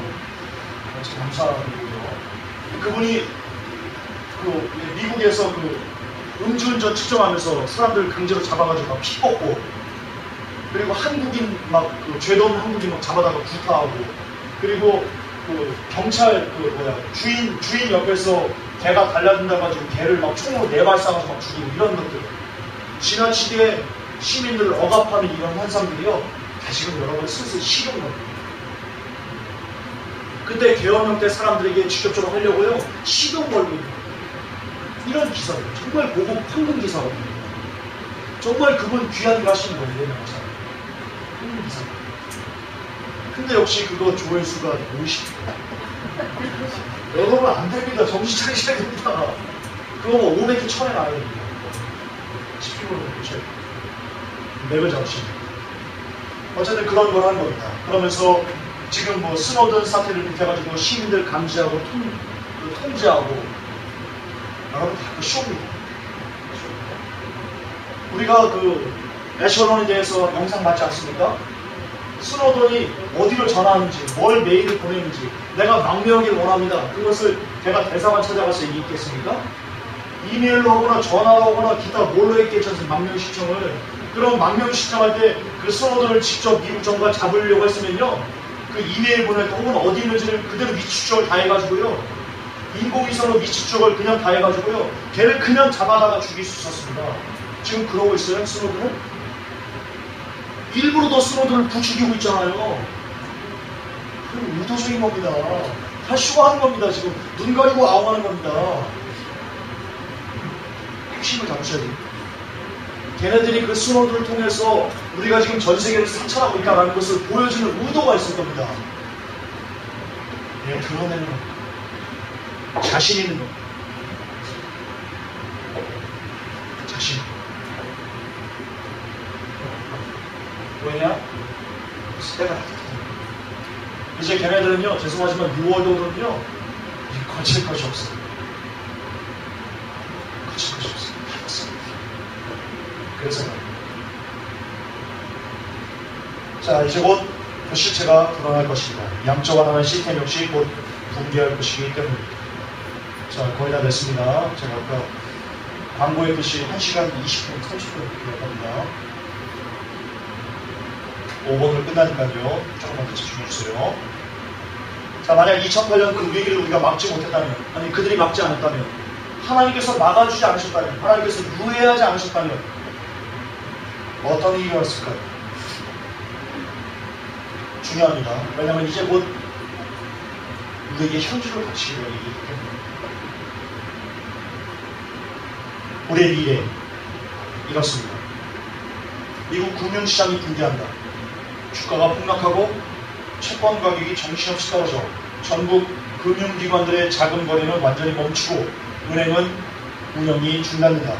ATM기에서는 돈을 찾을 수 없고 은행의 기업과 개인 계좌는 전면 동결된다. 여러분이 은행에 20억을 예금했다, 10억을 예금했다 찾을 수 없습니다. 그 얘기한 겁니다. 하루아침에 거지가 된다는 얘기합니다. 은행은 공포에 지닌 사람들은 장사진을 이룬다. 은행은 공포에 지닌 사람들로 장사진을 이룬다. 격분한 고객들이 마구 욕을 하고 소수의 극단적인 고객들은 ATM기를 부수기 시작합니다. 저겠네요, 저. 딱 봐 전에 저같이 성격 들어온 놈이 가서 ATM기 부수겠네요. 수많은 회사들이 각종 비용을 지불할 수 없어 생산, 운송, 운수, 구매, 창고 보관 시스템이 마비된다. 각 대형 상점에서는 약탈이 제한됩니다. 전에 제가 하겠네요. 군중들이 시위에 나선다. 교통은 완전히 마비된다. 현금을 보유하지 못한 가정은 식품과 약품을 살 수가 없다. 그냥 굶는 겁니다. 분노한 군중들은 소란을 부리기 시작합니다. 수도료와 전기를 내지 못해 학교, 병원, 대형 빌딩에서는 전기와 수도가 끊기는 지경이 이른다. 발전소와 수도 회사도 원료비를 감당할 방법이 없어 가동을 멈추고. 여러분, 원자력이 가동을 멈추면 어떻게 될까요? 그 우리 수냉각인데 그걸로 지금 원자력을 식혀야지만 이게 괜찮은데 가동을 못하면 어떻게 될까요? 터지면 어떻게 될까요? 글쎄요. 미국 정부는 전국적으로 계엄령을 선포한다. 그리고 24시간 후 하루 후 재난은 전 세계적으로 영향을 미친다. 세계 각지의 금융시장은 오전에 개장했다가 미국에서 일어난 깜짝 놀랄 소식을 듣고 모든 금융상품의 가격이 완전히 붕괴된다. 각국 금융기관의 자금 거래와 결제는 완전히 혼란 상태에 빠진다. 중국의 수출업자들은 대금을 받지 못한 탓에 상품 선적을 거부하고 중동의 석유 수출이 돈이 없어 중단되며 러시아는 식량 수출 중단을 선포한다. 인도의 해외 콜센터에는 전화를 받는 직원이 사라지고 유럽의 중앙은행은 긴급 사태를 선포하고 자금줄을 받쳤다. 유럽 각국 정부의 채권 금융자는 실패로 돌아가고 공무원 임금 동결이 선포된다. 이에 유럽 노동자들이 파업에 돌입하고 세계의 각 대형 항공사들은 속속 취항을 취소합니다. 이게 화폐전쟁 3편에 나오는 거예요. 어떤 내용이냐면요. 2008년 그 사태를 막지 못했으면 이런 사태가 있을 것이다 라고 얘기합니다. 리먼 브라더스 사태 때 국제 금융가들이 돈을 빼가는 것을 막지 못했으면 미국에서 이런 일이, 전 세계적으로 이런 일이 일어났을 것이다 라고 합니다. 근데 이게 다행히 양적 완화를 통해서 멈춰 있었습니다. 양적 완화가 아니었으면요 벌써 이런 일이 일어났습니다. 근데 어쨌든 미국이 이 뉴월드가 양적 완화라는 것을 통해서요 이것을 가려놨습니다. 여기서는 막 부글부글 끓고 있는데요 거기서 이렇게 잠깐 안 보이게 우리가 끓고 있는 것을 보지 못하게 그냥 이렇게 얇은 걸로 이렇게 얇은 천을 가려놨을 뿐입니다. 그러나 이 얇은 천은요 아무런 방어력이 없습니다. 그래서 이게 북을 끓다가요 이걸 싹 걸치기만 하면요 우리는 전 세계 누구나 다 볼 수 있습니다. 끓고 있는 이게 양적 완화. 이게 양적 완화의 실제. 우리의 눈 가리는 세상 신이 그러면 양적 완화할 수 있습니다. 어쩌면 일종의 양적 완화가 세상 신일 수 있습니다. 따라서 양적 완화가 종료되면서 그것도 반복하지만 채권 가격 하락하고 미국 달러가 터지면 채권이 터지면 이런 현상이 전 세계적으로 나타날 수 있을 것이다 라고 우리가 예측할 수 있습니다. 물론 100% 이대로 될지 안 될지는 우리는 모른다. 우리 신이 아닙니다. 그러나 이것은 확률적으로 이렇게 될 것 같다는 그 모델을 통계적으로 이렇게 증명해 놓은 겁니다. 이렇게 될 확률이 높습니다. 생각하셔야 됩니다. 예, 미국의 경제는 선하지 않았습니다. 여전히 FRB는 미국채를 매입해야 합니다. 그런데 양적 완화를 종료한다면 어쩌면 2008년 9월 18일 멈췄던 그 일이 예를 뱅크런 사태가 다시 재원될지 모르고요. 그러면 아까 우리가 봤던 그런 끔찍한 일들이 미국의 계엄령이 전 세계 폭동이 이렇게 현실로 나타날지도 모릅니다. 그러나 물론 이것은 예상이에요. 판단은 여러분의 몫으로 남겨드리겠습니다. 양적 완화 종료되는데 이런 일이 안 일어났다고 회복길 쫓아와가지고 야 김전도사! 그러시면 안 됩니다. 판단은 여러분의 몫입니다. 쏙 빠져야지. 판단은 여러분의 몫이고 믿든지 안 믿든지 알아서 하십시오. 자, 거의 다 끝났습니다. 네 번째, 여러분 그 현상이 나타나고 있습니다. 미국 국채가 터진다는 그 현상이 지금 나타나고 있습니다. 뭐냐? FRB가 버냉키가 양적 완화를 축소하겠다라는 발언을 했죠. 그랬더니요, 세계 중앙은행들이요 미국 국채를 투매해버리기 시작했습니다. 지난주에 일주일간 37조 역대 최대 규모의 미국 국채가 매도됐습니다. 그러니까 미국 국채를 버린 겁니다. 세계 중앙은행. 양적 완화 축소라는 말 한마디 있거든요. 야 이거 야 쓰레기 야 이거 국채 가진다 이 쓰레기 있다 던져버려야지 하면서 막 투내요. 미국 연방준비제도 이사회에 FRB의 양적 완화 축소 의뢰에 따른 채권 가격 타력 설명드렸죠. 채권 가격 평가되는 거. 전 세계 중앙은행들이 미국 국채를 동시다발적으로 팔아치웠습니다. FT는 하이스타인즈는 지난주 말 현재 전 세계 중앙은행들이 보유하고 있는 미국 국채 규모가 약 37조 급감했다고 28일 전했습니다. 주간 감소폭으로 인해 사상 최대 규모랍니다. 마커스 로스젠 시티브로 아시아 수석 증시 전략가는요, FT와의 인터뷰에서 이렇게 얘기했습니다. 투자자들이 타워를 던지고 있다. 끝내겠다. 미국 국채를 끝내겠다. 또한 신흥 국가들 역시 미국 국채를 팔아치웠다고 FT는 전했습니다. EPFR 글로벌에 따르면요, 전 세계 채권 펀드에서 지난달 26일 일주일간 232억 달러가 빠져나간 것으로 조사됐습니다. 양적 완화 축소만으로도 이런 현상이 벌어진다면 정녕 양적 완화가 종료됐을 때 발생한 상황은요, the best of the best penny. 이것은 팩트입니다. 예. 자, 그게 아닙니다. 자, 끝인데요. 더 큰 문제가 있습니다. 지금 미국 국채 이거보다도 우리가 집중해야 돼. 정말 우리를 살떨리게 하는 것이 있습니다. 뭐냐면 금리 파생 상품입니다. 금리 파생 상품.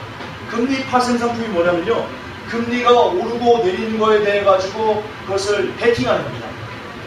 오르는데 벌으면 돈 먹는 거고요, 내리는데 돈 벌면 먹는 거고요, 이런 겁니다. 금리의 변동 규모에 따라 가지고 돈을 벌었어요. 돈 놀이하는 거. 이게 금리 파생 상품인데요. 이게 지금 얼마냐? 441조가 있는 거예요. 441조. 여러분, 미국의 부채가 17조 달러입니다. 제가 1조 달러가 뭐라고 그랬습니까? 1조 달러가. 우리가 매일 1달러를 쓰면 약 얼마였죠? 3만 2천년? 3,200년? 예, 3,200년 동안 1달러를 써도 1조 달러 다 못 쓰는 돈이랍니다. 근데 이 금리 파생 상품에 441조가 지금 묶여 있어요. 자, 좀 읽어드리면서 할게요. 진짜 우리를 두렵게 하는 것은 441조의 금리 파생 상품입니다. 지금 시장은 441조 달러라는 어마어마한 양의 돈을 금리 변동에 베팅해 놓은 상태입니다. 도박하고 있습니다. 예, 이는 쉽게 도박장에서 금리 변동에 따라 돈을 버는 것과 같은 모양입니다. 자, 그러나 이것이 도박장과 그동안 달랐던 이유는, 큰 문제를 일으키지 않았던 이유는요, 대부분의 금리가 시장이 반응할 수 있을 정도로 천천히 오르거나 또는 천천히 내렸습니다. 충분히 그것을 이렇게 반응해가지고 해지할 수 있고 컨트롤할 수 있고 그런 현상이었습니다. 금리가 그랬습니다. 그런데 지금처럼 급격하게 금리가 오르면요, 이 인간의 통제를 벗어납니다. 그래서요, 엄청난 손해를 사람들이, 은행들이, 이 베팅한 은행들이요, 엄청난 돈, 이 441조의 이 엄청난 돈이 한순간에 폭발할 수 있는 그런 폭발력을 갖게 됩니다. 그런데 금리가요, 미쳤습니다. 금리가 미쳤어요. 아이디 발견했어요? 아이가 미쳤어요? 금리가 미쳤어요. 자, 이게 10년 만기 미국 국채 금리 저건데요, 50일 이동 평균선보다요 30% 이상 돼 있어요. 50년 동안 있으면 수준이 최고입니다. 그냥 팍 치고 올라가요. 금리가 급격하게. 이런 적이 50년 동안 없었습니다. 처음입니다. 그리고요, 밑에는요, 5년 만기 국채 금리인데요, 이거 역시요, 무려 37%가 상승했습니다. 급격하게 치고 올라가는 겁니다. 이 역시 미국 역사상 50년의 최대 상승이라고. 자, 지금처럼 이렇게 금리가 정말 미쳐서 사람들의 통제를 벗어나서 널뛰기 시작하면요, 파생 계약에서요, 금리 파생 계약에서요, 돈을 있는 그 사람들이요, 어마어마하게 나옵니다. 그런 금융기관들이 어마어마하게 쏟아져 나옵니다. 그리고 실질적으로 많이 지금 건드리고 있습니다. 이 421조 금리 파생 상품. 이게 터지면 생각해 보십시오. 미국의 17조 달러가 터져도 이익이 없는데 441조가 터진다고 생각해 보십시오. 끔찍한 겁니다. 결국 441조의 금리 파생 상품의 균열이 일어나고 통제 불능의 상황이 오면 세계 경제는 그야말로 끝이 팩트입니다. 끝이. 자, 금리 파생 상품을 이해할 수 있는 예 하나만 더 들어드릴게요. 자, 우리 창주 형제 어디 갔어요? 자, 창주 형제가 카지노 간 겁니다. 카지노. 근데 카지노는 상품이요.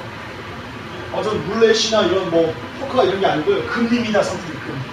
그래서 이 금리가 오르는데 뭘 올인, 이병호처럼 올인합니다. 근데 이 금리가 원하는 만큼 오르지 않으면요, 그냥 다 쪽박 찹니다. 그러니까 이 상품이 그렇게 위험합니다. 카지노에 가서 7월 10년 만기 미국 국채금리가 2.75%가 된다는데 내기를 건다. 그 금리에 이르지 못하면 돈을 냅니다. 그 중심에 441조 달러 파생 시장이라는 것이 있고요. 그것을 두고 사람들은 금리가 어디로 갈 것인지에 대해서 내기를 걸고, 그것이 바로 441조 달러의 금리 파생 상품 시장. 어마어마한 도박장입니다. 공개된 법적인 도박장입니다. 정신 나간 건데, 사람들 정신 나간 건데. 근데 이게 그동안 문제가 없었어요. 여러 방법까지만. 금리가 시장이 충분히 반응할 수 있을 정도로 천천히 오르고 천천히 내리고 이런 사람들의 통제 범위 안에 있었기 때문에 그동안 큰 문제가 없었습니다. 그러나 50년 만에 이렇게 팍 치고 올라가는 이런 이상한 금리 현상, 이게 그냥 사람들이 통제할 수 없고요. 그렇게 되면 441조 달러의 금리 파생 시장이 터진다. 라고 그렇게 예측이 되고 있습니다. 자, 만약 최악의 결과를 이 441조 금리 파생 상품이 터지는 것을 뉴월드가 획책했고 미국 국채와 더불어서 전 세계 채권 금융시장을 다 폭발시키는 것이 이 뉴월드 오더가 세계 경제를 붕괴시키기 위해서 수립한 전략이고, 그 수립한 전략이 이제 곧 실행되는 것이 얘네들의 아젠다라면, 얘네들의 목적이라면, 우리들이 지금 어느 시점에 놓여 있는지, 이 세상이 어느 끝까지, 어디까지 왔는지, 죄송하지만 여러분들을, 우리들을, 있는대로 말합시다. 두렵게 할 수밖에 없습니다. 그냥 참 두려운 일입니다.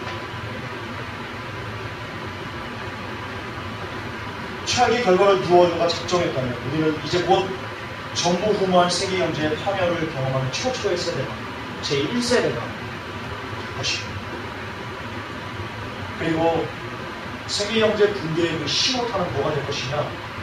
지금 현재의 가능성으로 봐서는요, 양적 완화 종료가 될 가능성이 높습니다. 물론 거듭 반복하지만 양적 완화가 종료되고도, 그러고 나고도 얘네들이 온갖 그 이상한 수법과 뭐 생각지도 못한 이상한 것을 만들어가지고 그 시간을 연장해낼 수는 있을 겁니다. 그러나 그 많은 채권, 그 미국의 그 국채, 그것을 하락을 막을 수 있는 방법은 없습니다. 이 미국 국채의 60%라는 이 어마어마한 채권을 받아줄 단체는, 국가는 이 지구상에 존재하지 않기 때문입니다. 네, 그렇기 때문에 전무후무한 세계 경제의 파멸의 시발점은 안타깝게도 양적 완화 종료가 될 가능성이 높습니다. 높습니다. 가능성입니다. 저는 지금 김종사는 지금 양적 완화가 종료되면 세계 경제가 파괴된다, 그렇게 말하는 게 아닙니다. 가능성을 여러분께 말씀드리는 겁니다. 가능성을 말씀드립니다. 저는 시험 종말한 자가 아닙니다. 예, 어쨌든 이런 두려운 시대가, 우리가 뉴스에서 양적 완화가 축소하니, 양적 완화가 종료하니 이런 것을 본다는 것은 그 가능성이 분이 전무후무한 대재앙의 문이 이제 열린다는 그 가능성을 우리가 보고 우리 두고 있는 겁니다. 예, 시대는 여기까지 왔습니다. 이 경제 붕괴와 함께 제가 아까 여러분들에게 보여드린 그 자연의 징조들, 미친 개미들, 그리고 베이직 스마트워치 결제하는 거, 미국 동성결혼, 수간, 유전자 조작, 이런 끔찍한 것들, 이런 세상에 정말 보도 듣도 못한 희한한 일들, 이런 것들이 집중적으로 지금 이 시대에 쏟아지는 것을 같이 연동해서 본다면,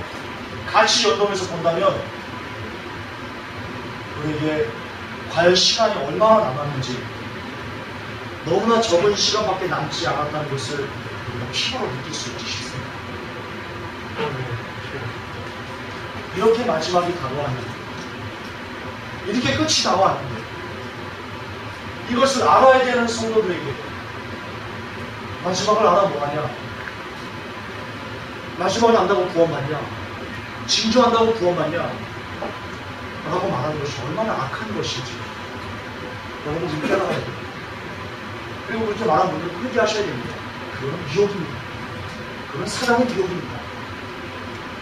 여러분들 더 알아야 됩니다. 여러분들 저보다 더 이 마지막 때에 이런 징조와 되어진 현상들을 꿰차고 있어야 됩니다. 왜냐하면 이 힘이, 이 마지막 때에 세상이 다 끝낸다는 이 힘이 우리들을 더욱더 세상을 버리고 오직 예수님에게만 집중할 수 있도록 그런 원동력이 되어줄 것이기 때문입니다. 저도 반복합니다. 이 시대 아직도 이렇게 임박한 시대에 징조하라 뭐하냐? 마지막 때만 한다고 구원받냐라고 말씀하시는 여러분들 정신 차리시기 바랍니다. 하나님이 그 입 가만두지 않을 겁니다. 하나님이 가만두지 않을 겁니다. 더 알아야 됩니다. 여러분들 아직 부족합니다. 이렇게 많은 것을 아는 저도, 이렇게 여러분들께 설교할 정도의 지식을 갖고 있는 저도 여전히 세상을 끊어내는 것이 힘든데 하늘을 열어버리겠습니까? 회개하시기 바랍니다. 그런 저주의 마음을 유입하는 당신이 회개하시기 바랍니다. 하나님이 가만두지 않을 겁니다. 결론입니다. 이제 우리에게 주어진 시간이 정말 별로 없습니다. 정말 어둠이 캄캄합니다. 너무나 캄캄해서요, 한 줄기 빛을 보는 것이 힘들 정도로 어둠이 이 세상을 지배하고 있습니다. 이때 오직 하나의 희망을 봅시다. 예수님을 봅시다. 예수님을 보는 것이 말로만 하지 맙시다. 말로만 하지 맙시다. 예수님을 보는 게 뭡니까? 말씀 보는 겁니다. 우리 성도 여러분, 말씀 많이 보십시오. 성경책이 여러분의 눈앞에서 사라지는 때가 옵니다. 그때는 말씀을 보고 싶어도 볼 수 없어서 울 때가 찾아옵니다. 지금 볼 수 있을 때, 그때는 기도하면 잡아갈 때가 옵니다. 기도할 수 있을 때, 말씀 볼 수 있을 때, 찬양할 수 있을 때, 예배 드릴 수 있을 때, 내가 크리스천이다라고 이야기할 수 있을 때, 진짜 크리스천이라고, 진짜 기도와 말씀에 올인하는, 집중하는, 예수님께만 집중하는 진짜 크리스천이 되었습니다. 꼭 우리 천국에서 만나시오.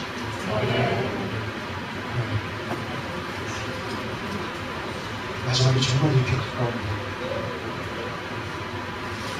이제 곧 양적 안을 통해서 어떻게 이 세상이 뒤집어질지 모르는 엄청난 시대가 우리에게 다가오고 있는데, 여전히 우리들 중에는 이 마지막 때를 아는 것에 대해서 소중히 여기지 않는 그런 안타까운 일들이 벌어지고 있습니다. 주님은 시대를 분별하라고 그렇게 애가터지게 말씀하셨는데, 우리는 시대를 아는 것이 무엇이 중요하다고 말하는 안타까운 일들이 우리 주위에 벌어지고 있습니다. 하나님,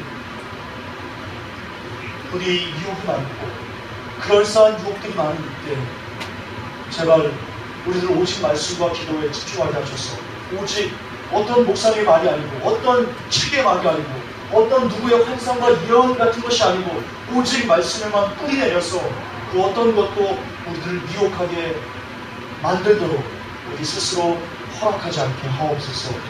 더욱더 우리 회복계 성도님들 그리고 종이